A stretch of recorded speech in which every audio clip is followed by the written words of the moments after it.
تو تم اس حالت کو اپنی ختم کر سکتی ہو۔ ایک بات، اگر شدید بھوک لگی ہے اور آپ کے لیے ناقابل برداشت ہے اور آپ نہیں برداشت کر سکتی اور آپ کو اتنی ویکنیس ہو گئی ہے کہ آپ کو لگ رہا ہے کہ اب آپ کے لیے آپ کا آخری وقت آ گیا اور آپ کی جان کنی کا وقت آ رہا ہے، اگر آپ کو کوئی خوراک نہیں ملی تو آپ اللہ معاف کرے دنیا سے چلی جائیں گی، تو اس وقت اللہ تعالیٰ نے آپ کو کہہ دیا کہ آپ دنیا سے نہ جاؤ، آپ اپنی جان بچا لو، جان بچانا فرض کر دیا، اور آپ روزہ کھول دو اور روزہ توڑ دو اور کچھ کھا پی لو تاکہ تم دوبارہ سے زندگی کی طرف لوٹ آؤ۔ ایک بات۔ دوسری بات یہ کہ اگر پیاس کی شدت اتنی زیادہ ہے کہ آپ کے لیے ناقابل برداشت ہے اور آپ باوجود اپنی تمام تدابیر اور تمام ٹرکس کے اور تمام ٹپس کے آپ سب کچھ کر چکی ہیں، لیکن اس کے باوجود آپ کی پیاس ختم ہونے کا نام ہی نہیں لے رہی، آپ کی منہ کی ماؤتھ ڈرائنس ختم نہیں ہو رہی ہے، تو اب آپ نے کیا کرنا ہے کہ پانی پی لینا ہے اور روزہ توڑ دینا ہے۔ اس کے بعد آپ کے لیے کیا ہوگا کہ آپ نے کیا کرنا ہے، اپنی جان بچا لینی ہے، اپنی پیاس کو بجھا لینا ہے۔ دوسری بات۔ تیسری بات یہ کہ اگر آپ نے غلطی سے مطلب کھا پی لیا اور آپ کو یاد نہیں رہا کہ آپ نے کھا پی لیا ہے، تو یہ نہیں ہے کہ اس صورت میں آپ جو ہے دوبارہ سے ریپیٹ وہ عمل کریں گی کہ یار میں تو غلطی سے کھا پی لیا تھا۔ ٹھیک ہے، پہلی بار میں اللہ تعالیٰ نے بھول چوک اور نسیان کو معاف کیا ہے کہ آپ کو عادت نہیں ہوتی ہے، 11 مہینے آپ مسلسل کھا پی رہے ہوتے ہیں، لیکن ایک مہینہ ایسا ہوتا ہے جس میں آپ نے ایک ٹائم لیمٹ ہوتا ہے جو آپ کو دے رہا ہوتا ہے کہ آپ نے اس ٹائم سے اس ٹائم تک کرنا ہے، یہ آپ کی ایٹنگ ونڈو ہے۔ اس کے علاوہ آپ نے اور ادرس ٹائمنگ میں آپ نے کیا کرنا ہے، فاسٹ کرنا ہے، آپ نے روزہ رکھنا ہے، آپ نے کوئی ایٹنگ نہیں کرنی ہے۔ تو آپ کو چونکہ ہیبٹ نہیں ہوتی ہے، اس لیے اللہ تعالیٰ نے کہا اگر بائی چانس بھول چوک کے اگر آپ نے کچھ کھا پی لیا تو ٹھیک ہے، اٹس اوکے، لیکن آپ یہ کہ نیکسٹ آپ اس کو ریپیٹ نہیں کر سکتی کہ اب تو میں نے کھا پی لیا ہے اور پیٹ بھر کے کھا لیا ہے تو اب تو میرے لیے جائز ہو گیا کہ اب میں روزہ کھول لوں۔ ایسا نہیں ہے، صرف 2 حالتیں ایسی ہیں جس حالت میں آپ کو جو ہے روزہ توڑ دینے اور کھول دینے کا حکم ہے، بہت زیادہ شدید قسم کی بھوک اور بہت زیادہ شدید قسم کی پیاس ہے، تو اس حالت میں آپ روزہ توڑ دیں، آپ روزہ کھول دیں، اور اس کے علاوہ پھر آپ نے ایکسکیوز می پھر آپ نے کیا کرنا ہے، اس کا قضا روزہ ادا کر لینا ہے۔ اب قضا روزہ کب ادا ہوگا؟ جب رمضان المبارک ختم ہو جائے گا تو آپ نے سب سے پہلا کام عید کے بعد یہ کرنا ہے کہ جو اپنے پیریڈز کے جو روزے ہیں ان کے ساتھ ساتھ آپ نے سب سے پہلے اپنا یہ رمضان کا قضا روزہ جو ہے وہ آپ نے ادا کرنا ہے۔ ایک صورت، اگر آپ سمجھتی ہیں جیسے کوئی بوڑھی خاتون ہے یا کوئی بوڑھی ایسی ہیں جن کو کوئی شرعی عذر ہے، کوئی ایسی ٹپیکل ڈیزیز ہے کہ وہ روزہ نہیں رکھ سکتی ہیں اور مزید اور ان کے لیے انہوں نے شوق میں یا جذبے میں یا فرض سمجھ کر کے رمضان کا ہی روزہ رکھا تھا، تو اس صورت میں وہ کیا کریں گی کہ وہ اس روزے کا اب اگر وہ یہ سمجھتی ہیں کہ ان کی طبیعت بہت خراب ہو گئی ہے اور وہ آئندہ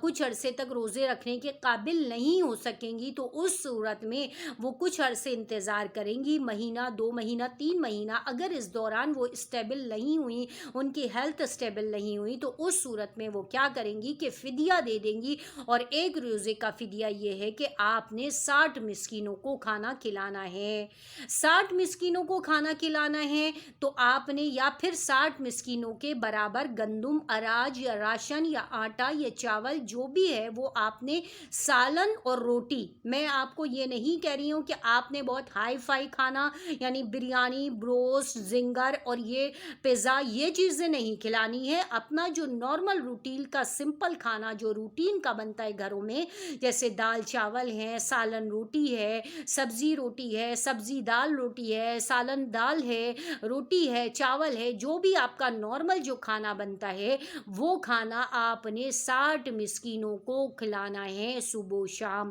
ایک بات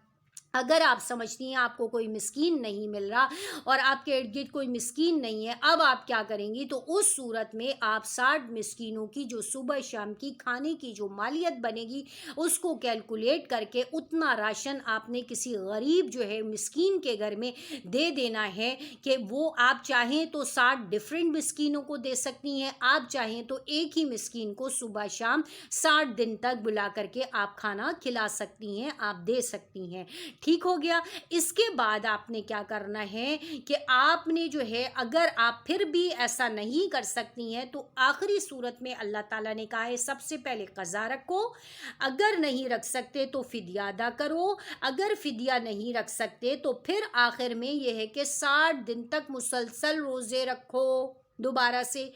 اب آپ غور سے سن لیجئے، ایک روزے کی جو قضا ہے وہ 60 دن مسلسل وداؤٹ گیپ کے روزہ رکھنا ہے، اور اگر آپ نے ان کیس اگر آپ کا کوئی ایک روزہ بیچ سے مسنگ ہو گیا تو آپ نے اگین دوبارہ سے کاؤنٹنگ سٹارٹ کرنی ہے اور آپ نے دوبارہ سے روزہ رکھنا شروع کرنا ہے، اور 60 دن تک مسلسل آپ نے اس روزے کو رکھنا ہے، تب جا کے آپ کا یہ ایک رمضان کے جو روزہ توڑنے کا عمل ہے اس کا کفارہ ادا ہوگا۔ بہنوں، امید ہے کہ آپ نے بہت اچھے سے اس مسئلے کو سن لیا ہوگا۔ اس کے علاوہ بھی اور بھی بہت سارے مسائل ہیں، جیسے منہ بھر کے قے آ جانا، دانتوں سے یا منہ سے یا ناک سے خون کا آ جانا، اور اس طرح کی جو ہے وہ کم الٹی آنا یا متلی آنا، تو کس کنڈیشن میں کیا کیا ہے، تو اس کے بارے میں میں نے آپ کو جو مین مسئلہ تھا وہ بتا دیا۔ باقی آپ جو ہے ڈسکرپشن باکس میں ہمارے لنک ہوں گے، ہمارے کانٹیکٹ نمبر ہوں گے،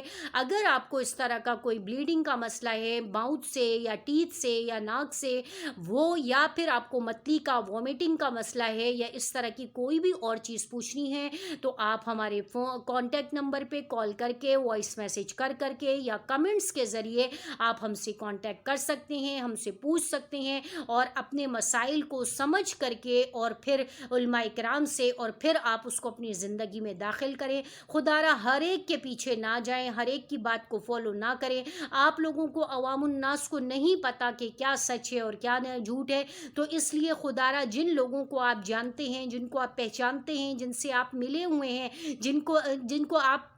سمجھتے ہیں کہ یہ علماء حق ہیں، تو آپ ان سے مسائل کو پوچھیں، اپنی شریعت کو، اپنے دین کو، اپنی زندگی کو سنوارنے کے لیے علماء حق کے پاس جائیں اور ان سے کہیں کہ آپ ہمارا یہ مسئلہ ہے، اس مسئلے کا جواب قرآن اور سنت کی روشنی میں دیں۔ امید ہے کہ آپ کو یہ بات آج کی سمجھ میں آ گئی ہوگی۔ انشاءاللہ باقی باتیں آپ جو ہے وہ ہم سے نیکسٹ جو ہے وہ کمنٹس کر کے پوچھ سکتے ہیں، یا ہم نیکسٹ اس کا جو ہے وہ پارٹ 2 بنا دیں گے، اس سے بھی آپ جو ہے وہ اویئرنیس حاصل کر سکتی ہیں۔ وآخر دعوانا الحمدللہ رب العالمین۔ السلام علیکم ورحمۃ اللہ وبرکاتہ۔